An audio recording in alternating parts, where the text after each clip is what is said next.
Hello दोस्तों, आज काफ़ी टाइम बाद मैं फिर से कुछ टॉपिक यूट्यूब पर लेके आ रहा हूँ। बच्चों ने भी रिक्वेस्ट की, मेरे पास फ़ोन भी आए हैं बहुत सारे। एक तो ये कुछ मैं यूट्यूब पे वीडियो डालता रहूँगा या फेसबुक पे डालता रहूँगा। उसके अलावा भी आपको पता है कि मैंने अपना सेटअप स्टार्ट कर रखा है। हमारी ऑनलाइन क्लास भी मिल रही है DFFT कोचिंग सेंटर पे, तो इसका आप क्लास भी ज्वाइन कर सकते हैं। लाइव ऑनलाइन क्लास हम ले रहे हैं, ठीक है। उसके लिए कॉन्टैक्ट नंबर भी हमने यहाँ पे आपको दिए हैं। इसके अलावा भी कुछ टॉपिक मैं यूट्यूब पे डालता रहूँगा, जिसमें से आज हम स्टार्ट कर रहे हैं डाइस। ये छोटा टॉपिक है इसलिए आज स्टार्ट करेंगे। हिंदी में हम इसको बोलते हैं पासा, ठीक है। तो डाइस किसको बोलते हैं? देखो, सांप सीढ़ी या लूडो वगैरह जब हम घर पे खेलते हैं, जो एक गोटी फेंकते हैं जिसमें 1 से 6 तक नंबर्स लिखे होते हैं, उसको डाइस बोलते हैं, उसको पासा बोलते हैं। ऐसे देखा होगा आपने भी, घर पे लॉकडाउन में बहुत ज़्यादा इसको खेला गया होगा। आजकल तो मोबाइल पे भी लोग लूडो वगैरह खेलते हैं, ठीक है। तो ये इस तरह से जो नंबर्स होते हैं, जो गोटी हम फेंकते हैं,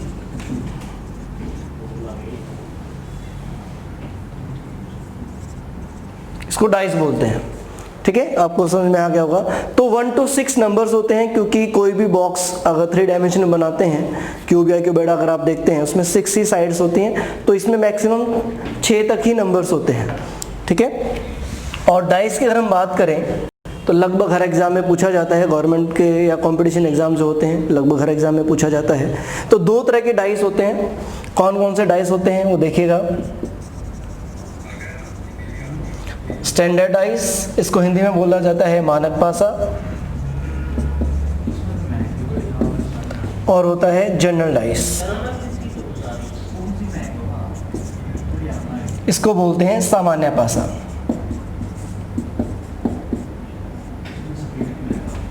तो इन दोनों डाइस में क्या अंतर होता है उसके लिए मैं आपको बता देता हूं। देखिए, जो स्टैंडर्ड डाइस होता है, जो हम घर पे सांप सीढ़ी या लूडो खेलते हुए यूज करते हैं, वो स्टैंडर्ड डाइस होता है। क्या कैटेगरी है, कैसे उसको हम अलग करते हैं जनरल डाइस से?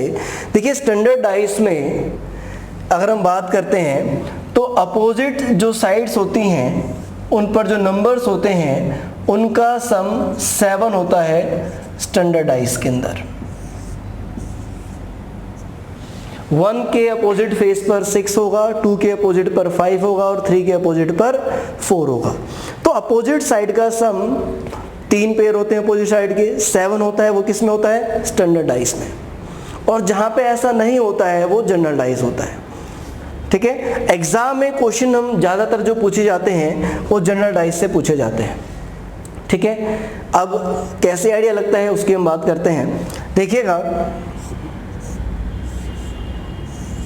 अगर आप डाइस उठा के देखेंगे तो एक बार में देखने पर हमें मैक्सिमम 3 साइड्स ही नजर आती हैं डाइस के अंदर। जैसे अगर हमें यहाँ नजर आ रहा है 5, 2 एंड 6, ठीक है। तो देखिए, अगर हम बात करें अपोजिट फेसेस की, तो ये 5 अगर ऊपर है तो इसका अपोजिट फेस नीचे वाला होगा जो नजर नहीं आ रहा है। ऐसे ही फ्रंट में अगर 6 है तो इसके बैक साइड में होगा जो इसके अपोजिट होगा। क्या होगा हमें नहीं पता है। अगर इस साइड 2 है तो इसका अपोजिट इस साइड होगा। तो कहने का मतलब, जो ये 3 नंबर नजर आ रहे हैं, ये आपस में एक दूसरे के अपोजिट नहीं होते हैं। ध्यान रखना, जो भी नंबर एक साथ नजर आते हैं वो एक दूसरे के अपोजिट नहीं होते हैं, ठीक है। तो इस अगर किसी डाइस की हमें एक ही साइड गिवन है, वहां से हम क्या आइडिया लगा सकते हैं। अगर आप देखिए, यहाँ 5 ऊपर है तो यहाँ पे इसका अपोजिट है। इसका मतलब 2 और 5 अगर नजर आ रहे हैं एक साथ, तो ये आपस में अपोजिट नहीं होते हैं। और आपस में अपोजिट नहीं है तो ये कौन सा डाइस है? जनरल डाइस है, ठीक है। यहाँ पे 2 और 5 एक साथ नजर आ रहे हैं, इसका मतलब ये एक दूसरे के अपोजिट नहीं है, और इस डाइस को हम जनरल डाइस बोलेंगे। ध्यान रखिएगा, जो भी नंबर्स एक साथ नजर आते हैं वो एक दूसरे के अपोजिट नहीं होते हैं, ठीक है। ये कौन सा डाइस होगा? General dice. लेकिन अगर मान लीजिए यहाँ पे होता 4, तो 4 है यहाँ पे, तो अब कोई बच्चा कहेगा सर ये स्टैंडर्ड डाइस है क्योंकि 7 नजर नहीं आ रहा है। तो यहाँ पे बेटा हम आइडिया नहीं बता सकते हैं ये स्टैंडर्ड डाइस है या जनरल डाइस है, क्योंकि 4 के अपोजिट यहाँ 1 भी हो सकता है, 2 भी हो सकता है, 3 भी हो सकता है। तो यहाँ पे हम आइडिया नहीं बता सकते, ये स्टैंडर्ड भी हो सकता है डाइस और जनरल भी डाइस हो सकता है, ठीक है। अब बात करते हैं क्वेश्चंस की। क्वेश्चन जो पूछे जाएंगे वो ज़्यादातर जनरल डाइस से पूछे जाते हैं। ठीक है। और उसके लिए दो रूल हैं, उन दो रूल की हेल्प से हम ये सारे क्वेश्चन डाइस के, क्लोज डाइस के हम कर पाते हैं। ओपन डाइस एक और पोर्शन है, ओपन डाइस का पोर्शन हम नेक्स्ट क्लास में लेंगे, नेक्स्ट टॉपिक में लेंगे। फिलहाल अब यहाँ पे देखिएगा सामने, देखिएगा ज़्यादातर जो क्वेश्चन हमसे पूछे जाता है, हमें एक डाइस की 2 या 3 पोजीशन शो करता है और फिर हमसे अपोजिट पूछता है, ठीक है। मान लीजिए यहाँ पे हो गया 6 3 4 और यहाँ हो गया 3 1 एंड 5। अब क्वेश्चन हमसे ये पूछेगा, बताइए 3 के अपोजिट क्या है या 5 के अपोजिट क्या है, अपोजिट नंबर हमसे पूछा जाता है। तो ऐसे अपोजिट बताने के लिए आपको दो रूल मैं बताऊंगा, और दो रूल की हेल्प से हम इनमें अपोजिट हम बता पाते हैं, ठीक है। और एक चीज़ ध्यान रखिएगा, यहाँ पे ये दो अलग अलग डाइस नहीं है, एक ही डाइस को दो बार हमें दिखाया गया है, दो पोजीशन है एक ही डाइस की। वो हमें 3 पोजीशन भी शो कर सकता है, 4 पोजीशन भी शो कर सकता है एक ही डाइस से। तो कंफ्यूज नहीं होना है, हम कंपेयर करते हैं, रूल जो हमारा होता है हम कंपेयर करते हैं किसी भी दो डाइस को, दो पोजीशन को, और वहां से हम अपना आंसर निकाल पाते हैं। रूल फर्स्ट हम करते हैं कि अपोजिट हम कैसे बताएंगे। रूल फर्स्ट है, when one digit is common, जब एक अंक समान हो। जैसे फॉर एग्जाम्पल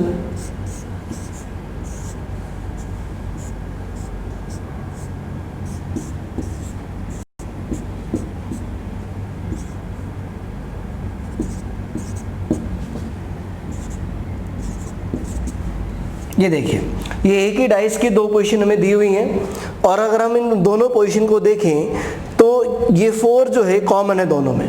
4 क्या है? कॉमन है। यहाँ पे तीसरी पोजीशन और चौथी पोजीशन भी हमें दे सकता था, लेकिन हमें यहाँ पे कोई भी दो ऐसी ही पोजीशन निकालनी है, 4 में से या 2 में से या 3 में से, जिसमें एक ही डिजिट कॉमन हो।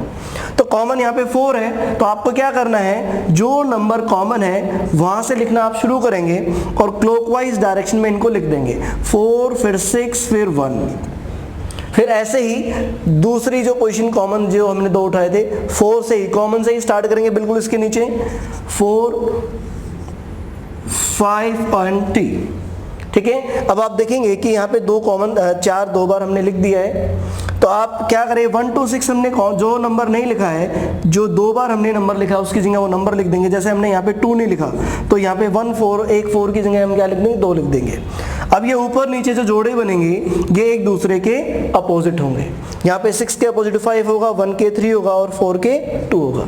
एक चीज और ध्यान रखिएगा, जब भी सिंगल डिजिट कॉमन होता है यहाँ पे, तो कॉमन के अपोजिट हमेशा वही नंबर होता है जो 1 to 6 में हमें नजर नहीं आ रहा। इन दोनों में हमें 2 नजर नहीं आया था, तो कॉमन के अपोजिट 2 होगा, इसलिए यहाँ पे ये 2 लिखा गया, ठीक है। तो ये रूल फर्स्ट था। हम बात करते हैं रूल सेकंड की।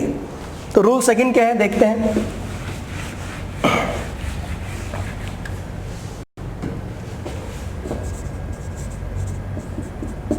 When 2 digits are common, जब दो अंक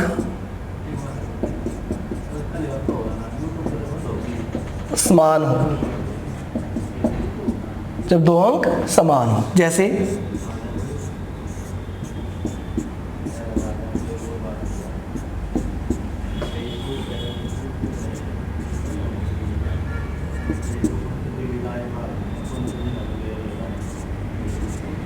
तो यहां पे हमेशा क्या होगा बेटा, uncommon digit are opposite to each other.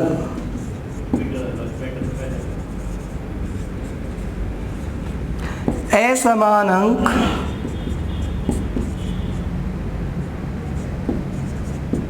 एक दूसरे के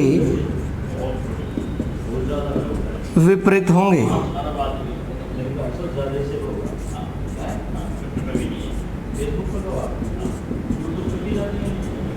जैसे यहाँ पे अगर हम बात करते हैं 6 5 तो कॉमन हो गए, अनकॉमन कौन से हैं, 2 एंड 3। तो 2 इज अपोजिट 2 3, 2 के विपरीत 3 होगा, 2 के विपरीत क्या होगा, 3 होगा, ठीक है। और अगर ऐसे में हमसे 6 या 5 के अपोजिट पूछा जाता है तो यहाँ पे 2 नंबर हमें नजर नहीं आ रहे, कौन सा नंबर नजर नहीं आ रहा, 4 और 1 नजर नहीं आ रहा, तो 6 के अपोजिट 4 भी हो सकता है, 1 भी हो सकता है, श्योरिटी यहाँ पे नहीं है।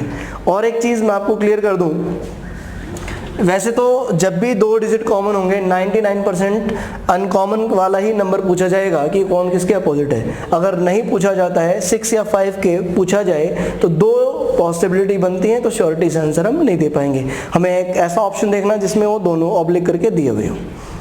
अगर हमें किसी डाइस की एक ही पोजीशन गिवन है और वहां पे अपोजिट पूछ लिया जाता है, फॉर एग्जांपल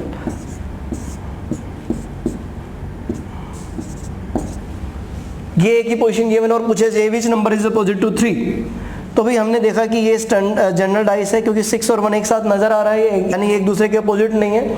तो हमें जो नंबर नजर नहीं आ रहे हैं वो कौन कौन से, 2 5 एंड 4, तो 3 के अपोजिट 2 5 4 में से कोई भी, ऐसा एक ऑप्शन होना चाहिए हमारा, ये आंसर आएगा। ऐसे ही 6 के अपोजिट 2 5 4 में से कोई एक होगा, ऐसे ही 1 के अपोजिट 2 5 4 में से कोई एक होगा। यहाँ पे श्योरिटी नहीं होगी, ये आंसर हमें जब देना है जब हमें एक ही पोजीशन गिवन हो तब, और हमें श्योरिटी नहीं हो कि ये स्टैंडर्डाइज है या जनरल डाइस है, तब ये ऐसा आंसर दे रहा है। ठीक है दोस्तों, ऐसी कुछ और वीडियो के साथ मैं आपके पास आता रहूँगा, यूट्यूब पे डालता रहूँगा या फेसबुक पे डालता रहूँगा।